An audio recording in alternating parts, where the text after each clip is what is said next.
faire un bilan, ça veut dire présenter les données, l'état de l'art, donner des perspectives. C'est pas faire des prévisions, soyons clairs, mais c'est aussi une sensibilisation des acteurs dans ce contexte pour ce qui concerne la gestion du risque.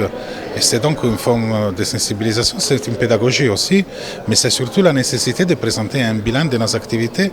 Les risques, c'est que nous, disons en tant que scientifiques, quand nous décortiquons certaines choses, le gros risque est de rester un peu aussi dans, on peut dire, notre tour d'ivoire. Et on parle un langage, bien sûr, qui est assez scientifique, spécifique. Donc, les risques, c'est que les autres ne nous comprennent pas. Ça, c'est vraiment un risque. Mais c'est aussi, nous, on est forcé aussi d'avoir certaines techniques, procédures, un certain langage. On peut pas tout, il faut les rendre simples, mais parfois, on ne peut pas les rendre plus simples que ça. Et donc, voilà que des journées comme celle-ci, ça c'est une rencontre institutionnelle, mais donc des journées qui enfin sont des journées de présentation de nos données, de résumés autour des présentations de nos données et de sensibilisation à ce qui se passe, qui pourrait se passer, bien sûr sont évidemment bien importants aussi pour essayer de rapprocher des différentes façons de voir les choses, de communiquer. Disons, les acteurs de la surveillance et de la science se rencontrent avec les représentants du territoire, des citoyennes, pour enfin faire un point sur la chose. C'est une chose qui est d'intérêt commun pour tout le monde, hein. C'est un risque pour tous. Si pour moi, outre qu'un risque, c'est aussi une curiosité scientifique, pour les autres, c'est aussi une raison de vie pour d'autres raisons. On vit ici, on a tout ce qu'on a ici, il faut connaître, être conscient de ce qui se passe ou de ce qui pourrait se passer. C'est une année que la Soufrière nous a montré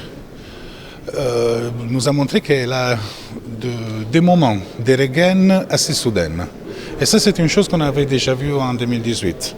Alors, c'est cette capacité, comme plusieurs volcans, mais ces volcans, grâce à son système hydrothermal, aussi de manière particulière, c'est cette capacité de réagir de manière soudaine, qui est aussi fascinante d'un point de vue scientifique, mais pourrait être aussi inquiétant d'un point de vue du comportement du volcan.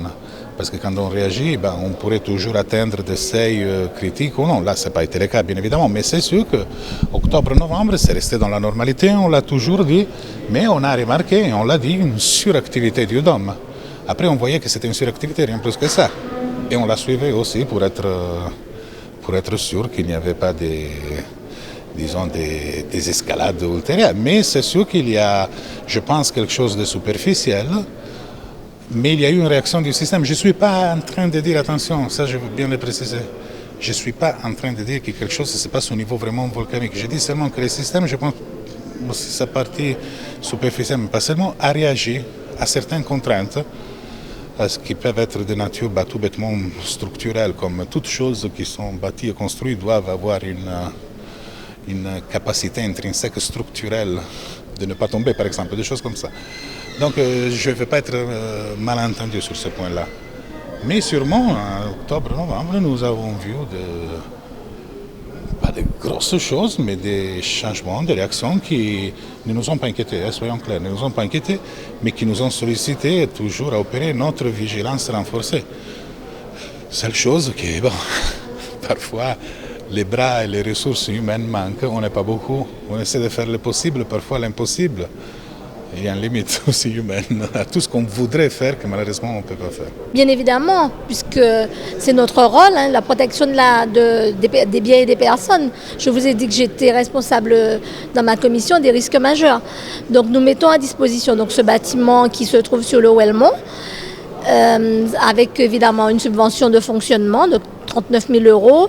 On a aussi un gardien qui est là sur le site, qui surveille, qui est là pour mise à disposition. Son salaire est pris en charge par le département. Et également aussi, nous avons les travaux de réfection qui sont pris en charge, les travaux d'amélioration de la peinture, l'entretien. Donc il est bien évidemment du rôle du département de mettre ces conditions-là pour que les gens travaillent dans de bonnes conditions, puisque c'est eux qui sont les garants de notre sécurité. Donc là, ils travaillent pour nous, pour la Guadeloupe, pour les Guadeloupéens. Et vous savez bien qu'en ce moment, la Soufrière est en surveillance. Donc comme nous l'a dit M. Moretti pendant sa présentation, on est en vigilance renforcée. Vigilance jaune renforcée. Donc le volcan bouge, il est actif. Donc nous sommes véatifs. Eh bien oui, au même titre que l'État, nous sommes responsables. Nous sommes déjà des politiques et en même temps, le département, c'est la protection des personnes. Donc c'est son rôle.